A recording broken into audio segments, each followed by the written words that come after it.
अक्सर लोगों को ये कहते सुना है, हमारी बहू बेटी जैसी नहीं है। क्या आपने कभी किसी से सुना है कि मेरे पापा मेरी मम्मी जैसे नहीं है और मेरी मम्मी मेरे पापा जैसी नहीं है? नहीं कहते हम, क्योंकि वो जैसे होते हैं उनकी हमें अलग अलग की खूबियाँ पसंद होती हैं। हमें उनसे प्यार होता है, वो जैसे भी हैं हमें उनसे प्यार है। उन्हें किसी के जैसा होने की ज़रूरत नहीं है। तो हम ये क्यों कहते हैं, ये क्यों एक्सपेक्ट करते हैं कि बहू बेटी जैसी नहीं है? क्या बहू होना उस उसके अस्तित्व पे सवाल है? क्या बहू होना ही सवाल है कि बहू का कोई अस्तित्व नहीं है? या बहू शब्द कोई बेकार है? मुझे नहीं लगता। क्या ये कहना कि हमारी बहू बेटी जैसी नहीं है, क्या बहू के अस्तित्व पर, उसकी पहचान पर कोई सवाल खड़े नहीं करता?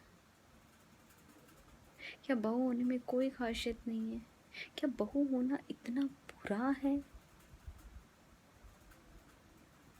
इसका मतलब बहू जैसा प्यार होता ही नहीं है। हमें पता ही नहीं है कि ऐसा भी कुछ होता है या बहू का प्यार देने लायक नहीं होता। क्यों हम बार बार बेटी से बहू की तुलना करते हैं? इस बहू बेटी की तुलना करना मुझे लगता है कि बेबुनियाद है। हमारी बेटी हमारे घर में जन्म लेती है और बहू पराए घर से आती है, तो वो आपकी बेटी की जैसी कैसे हो सकती है?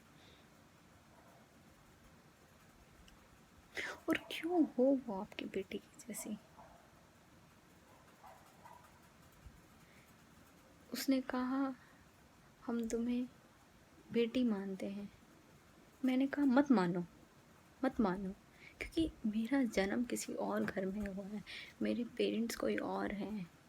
मुझे मुझे मुझे वो पहचान नहीं ख़त्म करनी, मुझे अपना स्टेटस नहीं बदलना। भले ही तुम मुझे अपनी बेटी जैसा प्यार मत देना, बहू बहू जैसा सम्मान देना, मेरे बुरे वक्त में हमेशा मेरे साथ खड़े रहना, मेरी हर वक्त मेरी कमियों पे हंसना मत, उन्हें ठीक करने का प्रयास करना। हो सकता है मुझ में लाख कमियां हो, खामियां हो, बट एक खूबी तो होगी, उस खूबी पे भरोसा करना। मुझे नहीं चाहिए बेटी जैसा प्यार, बस हो सके तो मुझे बहू वाला सम्मान देना।